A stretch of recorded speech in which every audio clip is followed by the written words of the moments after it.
Haleluya. Shalom Alehim. Berjumpa lagi dengan saya pada perenungan hari ini. Hari Minggu tanggal 15 Oktober 2023. Saudaraku yang terkasih di dalam kasih Kristus, marilah kita di pagi yang cerah ini mau mengucap syukur di dalam doa kepada Tuhan Allah kita. Dan jangan lupa saudara, pagi yang cerah ini juga berilah senyuman dan sapaan kepada sesama kita. Kita awali perenungan pagi hari ini dengan tanda kemenangan kita. Dalam nama Bapa dan Putra dan Roh Kudus. Amin. Mari sambut undangan Tuhan dengan penuh kerinduan. Bacaan liturgi hari ini diambil dari kitab Yesaya 25 ayat 6 sampai dengan 26 dan dilanjutkan 10a. Filipi 4 ayat 12 sampai dengan 14 dan Injil dan ayat 19 sampai dengan 20 serta Injil Matius 22 ayat 1 sampai dengan 14. Saudaraku yang terkasih di dalam kasih Kristus, kita semua saudara sering mendapat kartu undangan. Entah itu undangan makan, reuni, pernikahan, pemberkatan. Yang mengundang saudara pastilah mengharapkan yang diundang itu dapat hadir bersama-sama merasakan sukacita. Nah, bagaimana saudara kalau yang diharapkan itu tidak datang? Atau orang yang spesial yang kita harapkan bisa hadir, ternyata tidak datang. Bagaimana sikap kita? Tentulah sebuah undangan ada dua pilihan bagi kita. Mau hadir atau tidak, itu adalah keputusan kita. Dengan berbagai alasan, sibuk bekerja, malas, tak suka kumpul-kumpul, atau alasan lainnya. Hari ini Yesus berbicara dalam perumpamaan hal kerajaan sorga seumpama seorang raja yang mengadakan perjamuan kawin dengan perkawinan kawin untuk anaknya. Matius 22 ayat 2. Ternyata saudara, tidak sedikit yang memenuhi undangan raja ini. Tetapi orang-orang yang diundang itu tidak mengindahkannya. Ada yang pergi ke ladangnya. Ada yang pergi mengurus usahanya. Dan yang lain menangkap hamba-hambanya itu, menyiksanya dan membunuhnya. Matius 22 ayat 5 sampai dengan 6. Sesungguhnya hidangan telah kusediakan. Lembu-lembu jantan dan ternak piaraanku telah disembeli. Semuanya telah tersedia. Datanglah ke perjamuan kawin ini. Matius 22 ayat 4. Saudaraku, saya membayangkan ya saudara. Bagaimana kalau istana presiden, di mana Bapak Jokowi langsung mengundang kita secara pribadi. Mengundang kita semua ke pesta perkawinan anaknya. Adakah keinginan kita dengan menggebu-gebu saudara untuk hadir walau berhimpit-himpitan karena sesak banyak orang yang ingin hadir? Bukankah seharusnya kita itu meluap-luber kebahagiaannya karena kita diundang secara khusus oleh Bapak Presiden?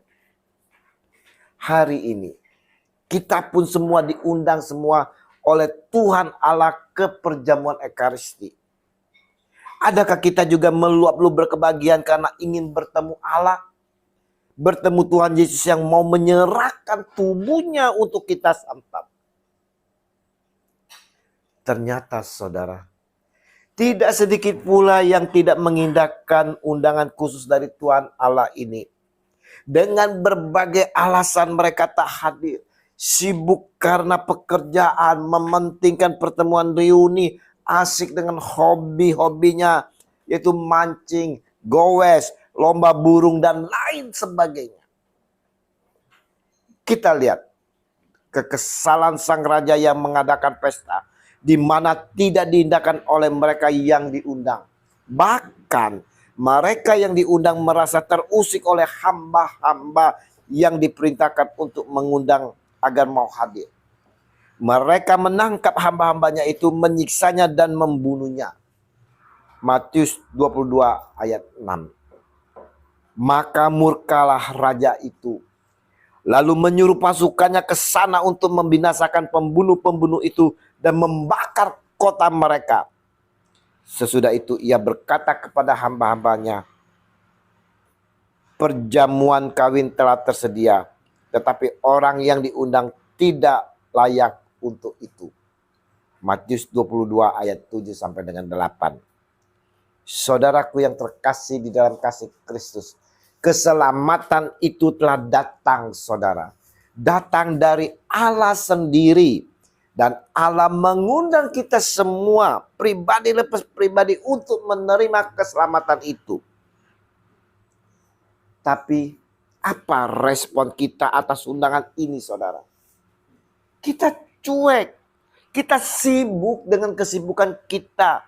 Kita marah dengan yang mengajak kita karena mengusik kehidupan kita, mengusik hobi kita. Kita marah dengan pasangan kita yang pagi-pagi lagi asik tidur, dibangun nih untuk diajak, untuk mengajak kita ke gereja. Inilah kita, saudara. Kita tidak mengindahkan undangan khusus yang diberikan Tuhan Yesus kepada kita. Melihat itu, sang raja perintahkan hamba-hambanya.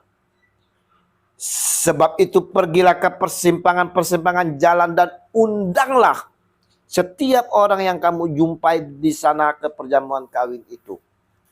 Maka pergilah hamba-hamba itu dan mereka mengumpulkan semua orang yang dijumpai di jalan-jalan, orang-orang jahat dan orang-orang baik, sehingga penuhlah ruangan perjamuan kawin itu dengan tamu. Matius 22 ayat 9 sampai dengan 10. Gereja adalah tempat kita bersama-sama dengan umat lain untuk merayakan pesta yang diundang Sang Raja Tuhan kita, Yesus Kristus. Seperti pada saat ini, saudara.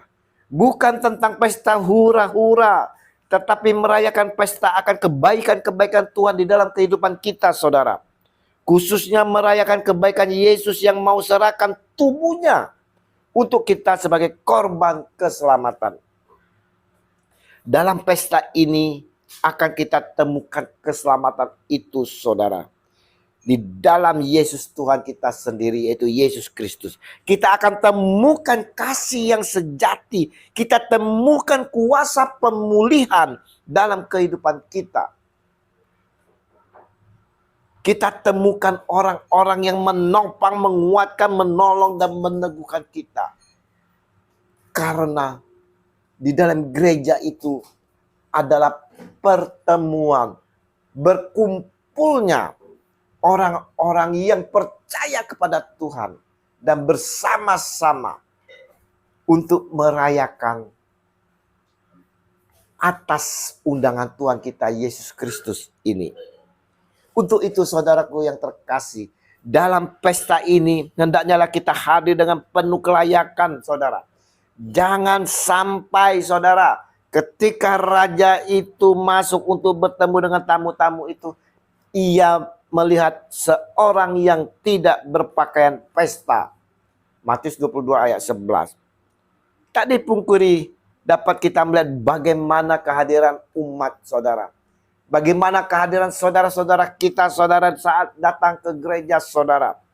Ada orang yang gak matching, salah kostum, saling sikut, bikin gerah, gosip, gak matching, saudara. Pantaskah saat menghadap raja kita berpakaian dengan kostum yang sedikit terbuka, seksi? Pantaskah kita menghadap raja sambil menyibukkan diri, saudara, bergosip, saling sikut, saling menghakimi dalam tatapan mata kita, saudara, yang memandang saudara-saudara kita?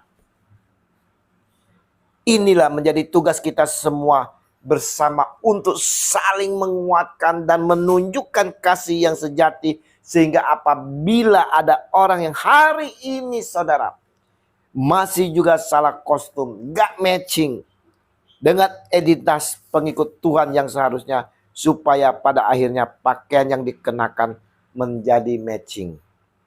Pakaian yang baru menjadi manusia yang benar-benar baru di dalam Kristus. Dan ini saudara, saya ulangi kembali, menjadi tanggung jawab kita semua. Kita harus dengan penuh kasih menyampaikan saudara, bagaimana identitas kita sebagai pengikut Kristus. Identitas kita sebagai undangan yang diundang oleh Allah untuk masuk ke dalam perjamuan kudus ini. Perenungan minggu hari ini saudara-saudaraku yang terkasih, mau menyatakan bahwa ada undangan khusus buat kita, pribadi lepas pribadi saudara. Dan undangan khusus ini langsung diundang oleh Tuhan kita Yesus Kristus sendiri. Adakah kita merindukan undangan dari Tuhan ini saudara? Adakah kita meresponi undangan Tuhan Yesus ini dengan penuh kelayakan? Mau memperbaiki pakaian kita yang layak, hati batin kita saudara, hati yang layak saudara. Menghadiri undangan Tuhan Yesus dengan tidak menggosip, menatap tajam kepada orang lain sambil menghakimi. Mari saudara-saudaraku yang terkasih di dalam kasih Kristus, kita mau menyambut dengan penuh kerinduan atas undangan yang diberikan Tuhan Yesus ini. Kita mau hadir dengan persiapan secara penuh agar layak masuk ke dalam perjamuan kudus ini. Kemuliaan kepada Bapa dan Putra dan Roh Kudus, seperti pada permulaan, sekarang, selalu, dan sepanjang segala abad. Amin. Dalam nama Bapa dan Putra dan Roh Kudus. Amin. Selamat berhari Minggu. Mari kita persiapkan hati kita bersama keluarga kita untuk menyambut Tuhan kita di dalam perjamuan Ekaristi. Dan terimalah perutusan karena kita diutus. Shalom.